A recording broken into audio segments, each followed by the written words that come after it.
by these tyrannical measures. So people are, oh, you all right, Benny? Big thanks to Benny, the sound man, by the way. Okay, hopefully that won't happen again. Look, my background, I've been voluntarily assisting people who've had inquiries about vaccines for 2.5 decades. I have a science pharmacology background, also a teaching background. So that's how I come to be here and hosting this event today. We have a number of speakers who are very passionate about their respective topics, and we have loads of people on the ground who are connecting people and supporting people and building this community as well. So I hope that through the course of today's events, you all get to connect and meet with people and feel supported. And if you need, please remember that we have AdelaideFreedomRally.com, the website with a subscription page where you can also email your inquiries and be kept up to date with news and events. There are a couple of people here doing great things. Old mate Julian, young mate Julian's got some free water for you here, beautiful Green Hill Springs water.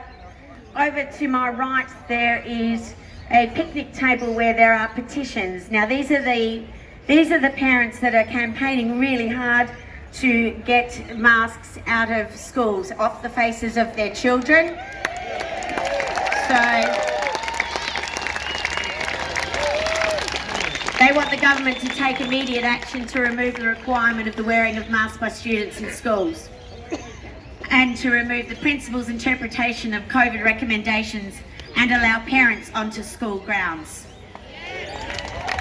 So please, sign that petition, take a petition, share it. This is really important.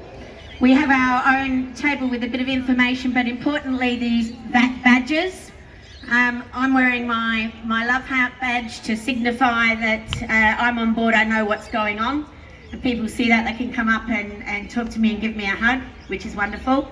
And then I'm also wearing my absolutely infallible badge that says medically exempt, with a picture of a mask. Now I am absolutely not doing anything to incite anything, but I'd like to tell you that just wearing this badge, I feel emboldened and empowered, and I've pretty well been allowed to walk in and out of anywhere with a great big smile on my face instead of a mask. And I think these badges are really powerful because it just sends that simple message: I'm not wearing a mask. I'm exempt. I mean, we all have a right to breathe free air. We are not in a state of emergency, even though that's just been signed off again. Do we know that? Is everybody aware of the wonderful news? We don't even have a governor sworn in yet, not until October, yet an administrator signed off on your rights yesterday or the day before, extending the state of emergency for another month. In the state of South Australia, where you can look at the COVID dashboard and see for yourself that we have 0 COVID here.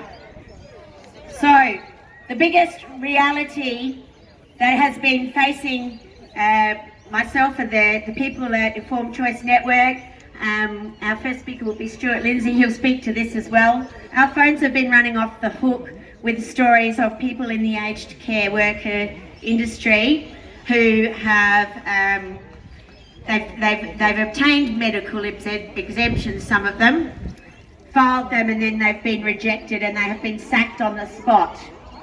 So according to Stephen Wade, we have a total of 10 people in the whole of South Australia in the aged care industry who filed medical exemptions. Can you put your hand up if that... I'm suspecting there's a whole lot more than 10. And I'm also suspecting that 95% of those aged care workers aren't fully vaccinated, or at least had 1 dose, which is the other claim he made yesterday. And that reminds me that we all need to be reminded and share at all times that this experimental jab is exactly that. It is still in the trial phase. So one has to ask, how do we land in a world where all conviction is thrown out the window over an experimental drug, okay, in the trial phase. You should be asked, are you willing to participate in a trial? Not told, you haven't had the jab, go home, you're not working here anymore. Now we know, all of us know, anyone who can put two brain cells together can see that we're being lied to about this jab and the adverse events and deaths that are occurring as a result of it. You don't need a carrier pigeon with a note to look up overseas statistics on the reported deaths and adverse events following their vaccination campaigns. Also the subsequent hospitalisations of people with COVID strains despite having two vaccines. So I was prompted to actually just have a quick look at the Australian Bureau of Statistics last night and just update myself on deaths of all causes. You can look at the TGA website and you can get a guide as to how many thousands of adverse reactions have been reported. It's around 55,000 deaths, around 600 or so, but they're dismissing a lot of them. So I thought I'd just have a look at the death rate overall and see if there's anything to glean there. And I love a bit of maths. So according to the Australian Bureau of Statistics, and I'll send the link, well, we all know that COVID deaths replaced flu deaths last year, yeah? So the death rate didn't actually change.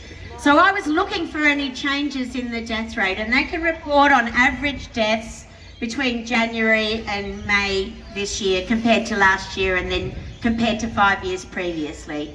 So they went up slightly last year. They went up slightly again this year, but in May this year, and that's the last month I've got stats on, in May this year there was an increase in deaths from all causes, and I calculated it as 48 deaths a day. Okay, that's from their statistics. Now I can't tell you what the causes are, but this is a body that compares what's going on across the board, whether it's respiratory or cardiac or cancer or whatever deaths. So a jump of 48 deaths a day, let's times that by 7, say 350, just short of 1,500 extra deaths recorded. People died in May, 1,500. Do you think that's something to be alarmed about? Does it coincide with the jabs, and particularly the second jabs? So there is an increased death rate in this country, and I am keen to see the statistics for June, July and August as well. So we know this is a huge cover-up. We know that people are dying from the vaccine or the jab. We know it's not a vaccine. We know that people are getting ill and people are now losing their jobs. We know that there are more than 7,000 people trapped interstate, not able to come home to their own families. So the list goes on. We know there's 26,500 people watching football, but only the bride and groom dancing at a wedding. So, you know, the list goes on. This state of emergency has to stop. Today we'll be having some speakers and then we'll be marching around the city to spread our message. I've had a number of people contact and say, please can we be respectful with that? And I get it when you see, I'm guilty of it too, someone in a mask, I would say you can take off your mask, okay? We don't want any kind of criticism going out to anybody. We're an expanding community, and among us are people who have to wear masks, among us are people who've had the vaccines. So the first message from Australian Freedom Rally and myself is that we are respectful to all people at all times. They haven't locked down our CBD to stop us. We're not in a state of emergency. Well, we're not in a lockdown, sorry. What we have is SAPOL who are here in the background, totally in the background, and they're here to support us on our march to keep us safe on the streets. That's the start and finish of their involvement. So we're in a far different space than our interstate counterparts. And we're going to stay in this space no matter what, rest assured. I think it's Auntie Sandy was going to do a welcome to country. Is Auntie Sandy here? Yes. So I think I've preempted the welcome to country, but Auntie Sandy is an elder and she's offered to do a welcome to country. Then we will move into the speeches, and I'm hoping that we'll get to March by about 1:30.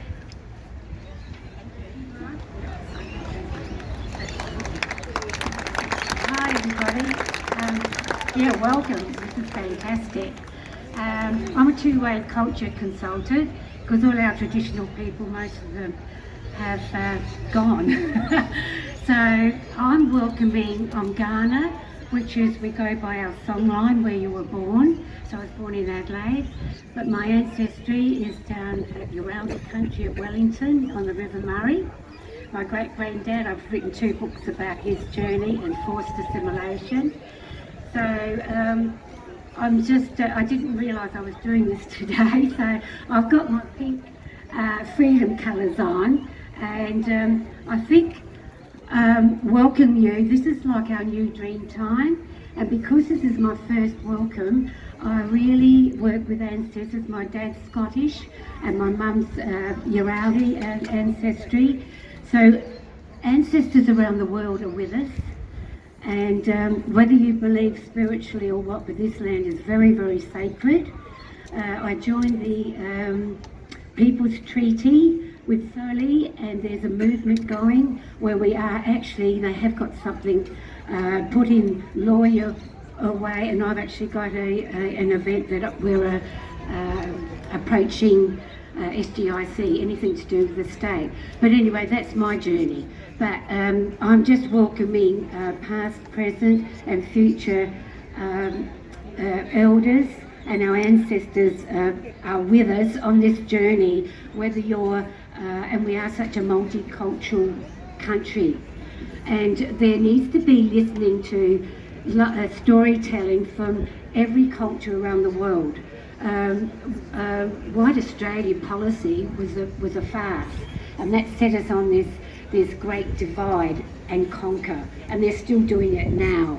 So I just welcome everybody to this part of South Australia, because the South Australian province, which was made in 1836, is going to be challenged. I've been challenging that for a few years now to knock down the Westminster system law. So yes, I think it goes in many areas. So we're on track. And just to see this crowd from South Australia, because South Australia is going to be the place. We have Arundari people, we have Arabana, Adnyamathanha, Uraldi, and the nations under the Ngarrindjeri, and a lot of other clans that we can make change and attempt to break down the system through the act that they put in 1836, making South Australia a province. So a treaty in the dictionary means making a treaty with a state, etc. Because I always check out the words and just make sure that I'm right. So that if South Australia being a state can challenge in that Western way of thinking. So there's not another state in South Australia that has come under the monarch and the government and the changed supposed treaty that happened then and was changed by the government. So thank you so much, and welcome, and let's have a good day and all peaceful, and let's get our message across. So thank you. Nothing.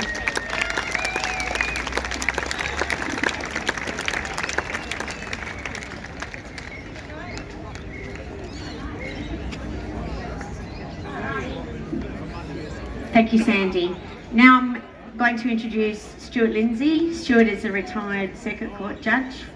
He's spoken at a number of our rallies, and Stuart has been a very, very busy man, especially this last week, because he's trying to help, as we all are, and offer sound advice to people who are losing their jobs.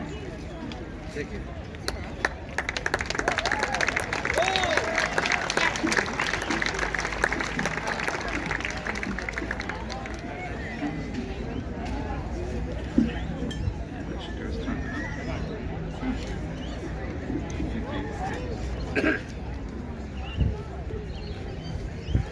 All right, thank you you very much for coming, and thank you for giving me this opportunity to speak to you. It's, and I mean this from the bottom of my heart, it's a privilege to be able to speak to you, and it's a privilege to see and address so many freedom-loving South Australians today.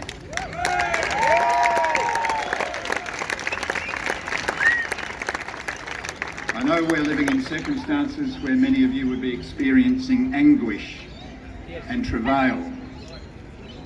I'm here to give you some encouragement. I'm here to give some practical advice, but I'm also here to give some warnings and about some dangers we're going to be encountering and some difficulties we're encountering. And I'm not here to make anything appear better than it is. It's not my job either, of course, to frighten you. That's the job of the media that are here today. And let me say they're doing a very good job of it. I bear in mind what Kathy says about, I bear in mind what Kathy says about, excuse me, more volume? Do we have more volume? No, that's maximum volume, I'm sorry. Speak closer. There we are, we'll just move a bit closer.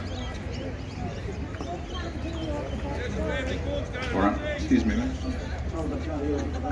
You might have to move forward a bit. This is the sound system at its maximum. So if you're in the outer areas and you want to hear us, please come forward.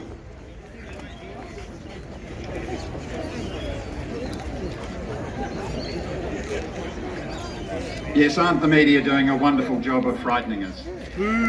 As I say, bear in mind what Kathy said about being respectful, and I say this with the greatest of respect, but to all those representatives of our degraded media and broadcasting system here today, I ask you, can't you find a more dignified way to make a living? Yeah.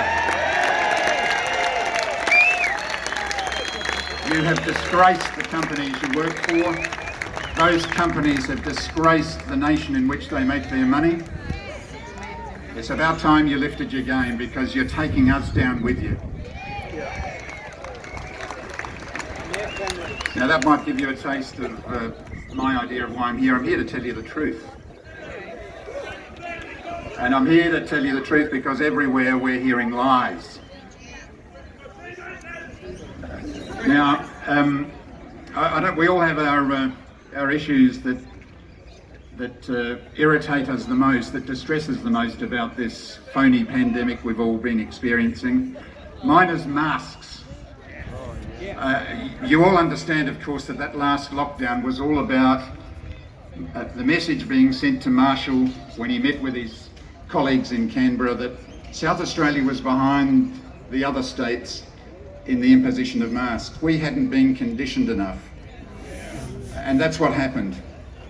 It doesn't matter how long I live and how long this system of wearing masks endures, and please God it won't be much longer, I'll never get used to it. It sickens me. Every time I look out my window, every time I walk down the street and I see people forfeiting their freedom for nothing, for an imaginary, for a phantom virus. I like looking at the origin of words, and you may be aware of this, but that word mask comes from a Latin word musca, which means a spectre or a nightmare. Isn't that appropriate? And in fact, that Latin word goes back further to an old French word, mascara, which of course you would be familiar with. It means blackness and darkness. What an appropriate symbol for the age we are living in. Now, the reality is we are living in a state of emergency. Not the state of emergency confected in respect of this phony pandemic. We're living in an emergency in relation to our liberty. Yes. And it's been accelerating. Between last September and now, we might have thought it was accelerating, but my suggestion to you is that within the next 4 or 5 weeks, that same acceleration will happen again. So we better prepare for it. I'm sure your experience has been the same as mine. Occasionally we get these embers of hope and we think surely they're not going to persist in this madness, but they do. Don't kid yourself. It will only get better if we make it better. Yep.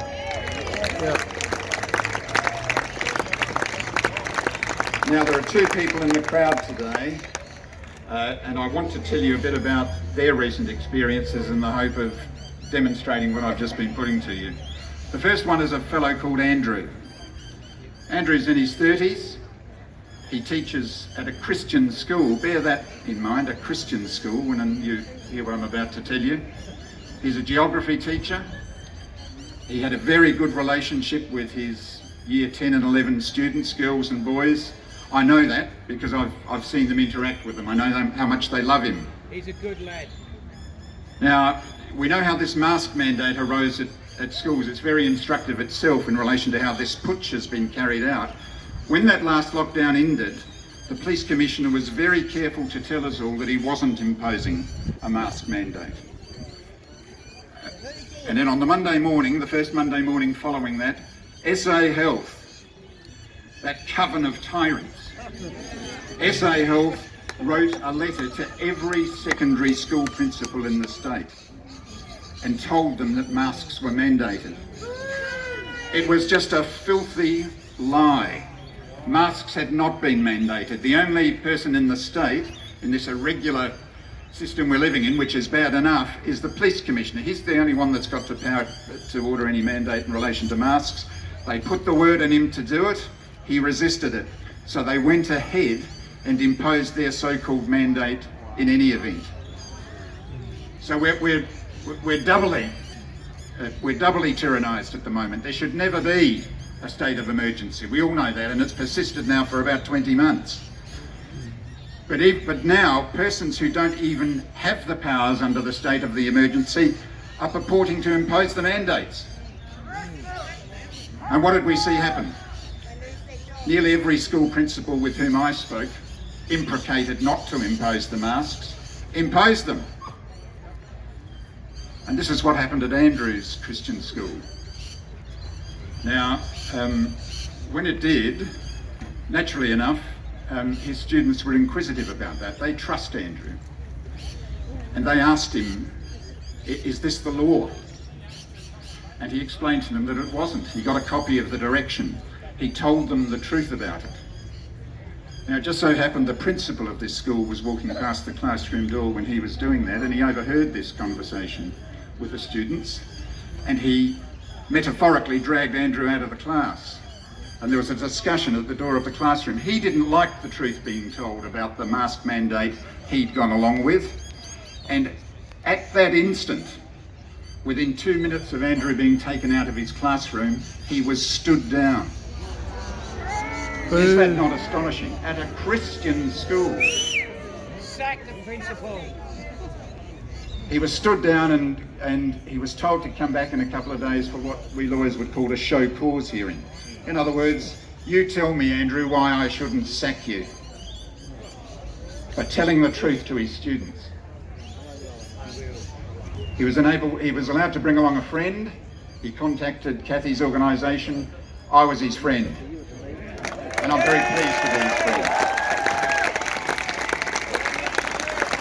Now, I'll tell you something about that meeting in a minute, but let me tell you something just as ghastly that occurred before it. There was a Monday morning intervened before the meeting. There's usually a school chapel on a Monday morning, but this principal decided they wouldn't have chapel on that Monday morning. They'd go to their home groups, the students, with their teachers, all masked up. They'd go to the home group and they had to watch a video that this principal had made, and the video consisted of him interviewing persons in Sydney and persons in Indonesia, explaining how bad the COVID pandemic was and how good the Pfizer jabs were. So if this isn't an emblem of our degeneration, what should have been a chapel service at a Christian school was a commercial plug for the Pfizer organisation. Now listen, I'm not in the business of exaggerating things so that you get a false impression of what actually occurred. I'm telling you the truth. I'm giving you my commitment about this. There are enough lies being told. I'm telling you the truth. So anyway, the meeting. This is a a chapel event that's taking place with everyone masked. And I thought to myself, what sort of fresh hell is this we're creating for our youth? So we went to the meeting. Andrew, to be frank, he had spoken firmly with the principal at the door of the classroom, and he spoke firmly again. He apologised if there was any impoliteness involved in what he'd said at the initial interaction, but he stood his ground, just like Martin Luther did all those centuries ago. Here I stand, I can do no other. And let me tell you, I was very proud of him at that meeting. I was honoured to be his friend at that meeting. Now the expectation was, and I can't speak on behalf of the school's legal representatives who were present, but very much my impression was we all knew that any sacking in these circumstances would be completely unconscionable, completely unjust, unfair and unconscionable. He sacked him. He sat there and read his prepared speech, this COVID fanatic, and he sacked Andrew instantly, a summary dismissal. Did I tell you Andrew has 4 children and that his wife is engaged full-time in looking after him, after them and him? He's no other source of income. That made no difference to Andrew in how he conducted himself, either with his students or with that principal. There have already been proceedings instituted in the Fair Work jurisdiction. I'm confident he will prevail.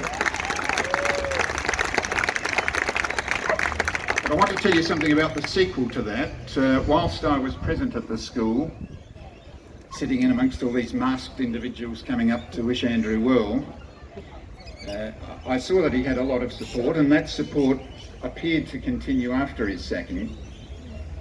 Teachers were insistent that if he's gone, we're going. We'll be telling the principal that we won't be staying.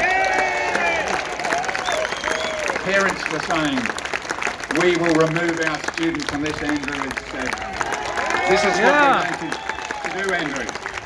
Just spare your applause for the moment until you hear the denouement of all of this. And both teachers and parents were insistent they were going to be writing to the school board.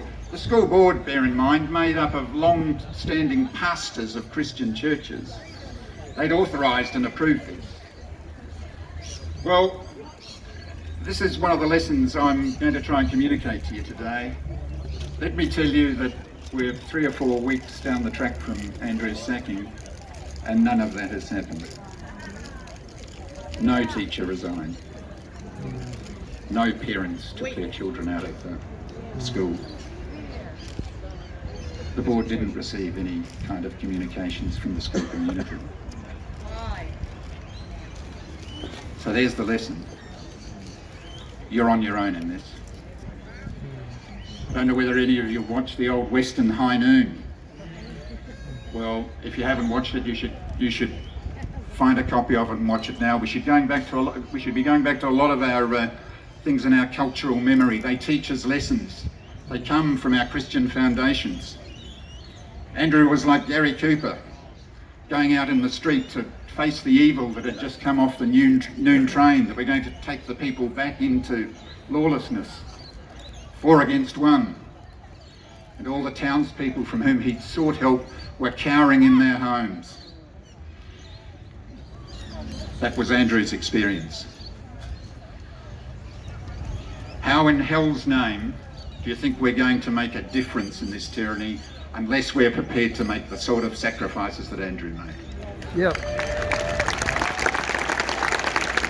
And let me tell you, he has made a difference. He has made a difference. He's made a difference to those students who saw what he did. Don't forget that. These 13, 14 and 15-year-olds who love the man anyway, they know what he's done. They will be able to contrast his example of manliness to what they see going on in the world around them. The same that your children see every day, with men and women compliant with these ridiculous masks that have absolutely no scientific foundation. He's a hero, in my view. Yeah. And I remember giving a speech at Victoria Square, I think it was in December of last year, and I remember talking about the 3 weeks to flatten the curve, if you remember that, and schools being plastered with signs and paintings that the students had been ordered to make about the medical heroes that we're dealing with this pandemic. The medical heroes, overpaid doctors and overpaid nurses fighting a pandemic that didn't even exist. But Andrew's a real hero, and if he's here today, and I think he is, I'm just going to ask him, if I may, to come forward, and I'd ask you to all express your appreciation of the example he's given us all. You here, Andrew?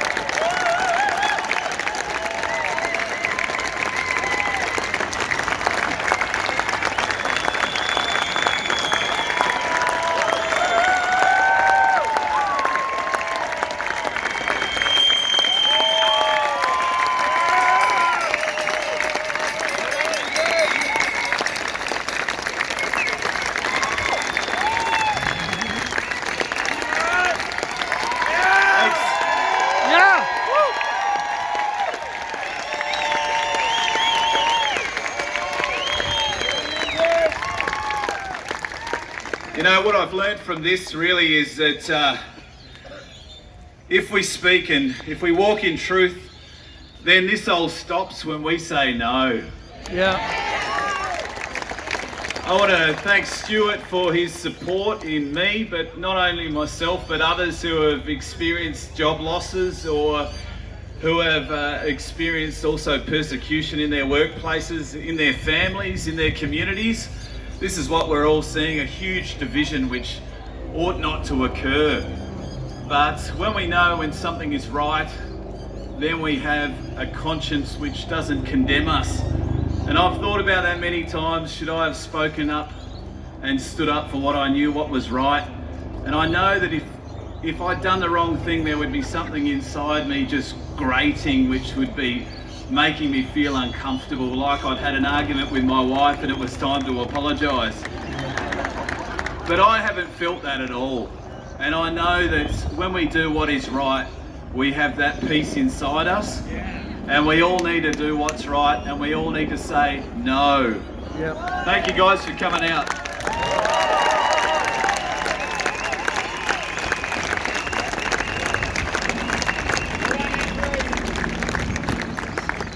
I'll move along because there are other people who've got a lot of very, very good things to say to us all today. But just before we leave the topic of the school, this is a Christian school, of course, that follows a man that said, "And ye shall know the truth, and the truth shall make you free." And then they sacked their teacher for telling the truth. Christians, and I know there are many Christians here today, you have to reclaim your church from the servants of a corrupt and authoritarian state who currently occupy it. They are their servants. When they were told to close their church last year, they closed it. When they were told to stop giving communion, they stopped giving communion. When they were told you can't sing, they stopped singing. When they were told you had to sing with masks on your face, they put masks on the congregation's face. If they were told they had to pray standing on one leg, they'd do it. Secular state. We won't rescue Christian civilization until the church itself is rescued. Yes. Absolutely. The second person I want to tell you about, I'm going to call her Natasha. That's not her real name. She's an aged care worker. She had the flu jab in June. You remember that? It was aged care workers they picked on in relation to that. And of course that moved forward to the COVID jab in September. Do you see how these bureaucrats plot and plan everything insidiously? They've got the time and our money to do it all, of course. Someone told me a long time ago, there's Malcolm Muggeridge, I think it was, the big difference between people is between those who see life as a process and those who see life as a drama. And I like to think Christian people, I like to think all of us here today are the drama kind of people. If you see life as a drama, you see yourself as playing a part. You see yourself as making a difference, and you hope that the part you play and the difference you make means that the story, the drama, will have a happy ending. As distinct from process people. I don't think I need to describe who they are. We're just surrounded by them every day and every night. Why do they pick upon, why do you think they picked upon the old care workers? Would it be because they're in the lower paid of the community? The more vulnerable in the community? Lots of people who don't speak English as a first language? That's why they did it. Where were their unions? Isn't this the group of people that unions are there to protect? Yep. Are there any members of any trade union officials with us today? No, I didn't think so. Any members of the Labor Party here today? No, I didn't think so either. Those union officials are determined to get their backsides on superannuation boards or in Parliament. They don't care about the persons like Natasha that I'm about to describe. Now, the direction that was brought out on the 20th of August that related to old age care workers was one that gave two possibilities for exemption. The first was in a medical exemption. And the medical exemption is just what it sounds like. It was a medical exemption given by a qualified legal practitioner. It was his or her decision as to whether that person was medically exempt.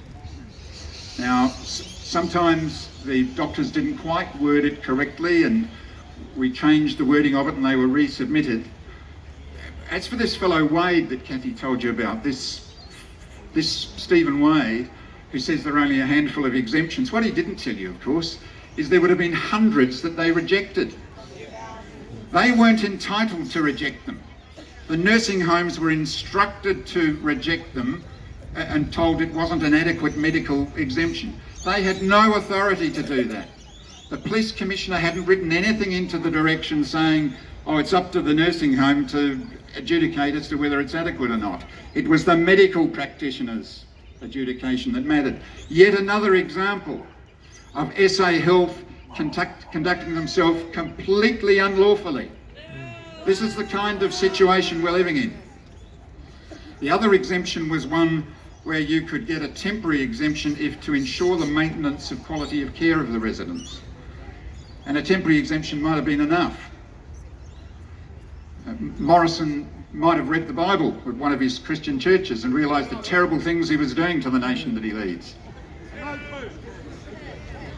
Just think what could have been done with that if the nursing home workers had been well organised. If the unions had done the work that they should have been doing, it could have been a situation of one of us goes, all of us goes. Isn't that what unionisms are meant to be about? Yep. Isn't that what solidarity is meant to be about? Yep. There was none of it. But let that be a warning to other professions. I'm sure there are nurses here today. There are waiters and waitresses from hospitality. There are there are policemen. You could be next. Teachers. You've got to organise. Your unions aren't going to do it for you. Let me give the burial rights for trade unions today. They've gone. They've ceased to do their job long ago. They have no reason to exist. But the corollary of that is you've got to organise yourselves. Don't sit back and think it's going to happen. It's not going to happen unless you organise. Get your workmates together. Say, are we in this together? And if you are in it together, you look after each other. But you've got to do it. Don't wait for them to come for you. Don't wait to see if this pandemic if this tyranny is going to disappear. It's not. It's ramping up. And it's ramping up very quickly.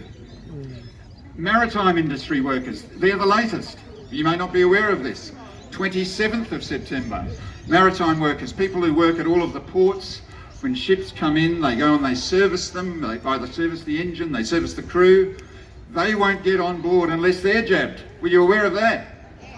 Maritime union, not interested. The people I've spoken to who've said, I went to the union, they said, well, why don't you just get the jab?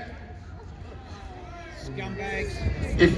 What I'm trying to communicate to you all, if you're in a service industry, if you're in an industry that's about to be the next along the slaughterhouse line, organise yourselves and do it quickly.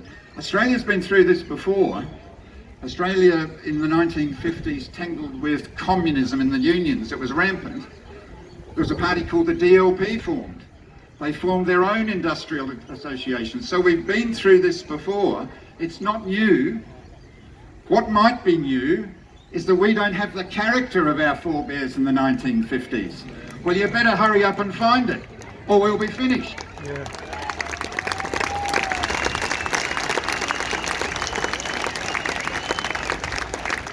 Now,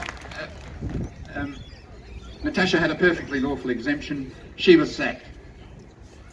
And she'll be off to the Fair Work Commission as well.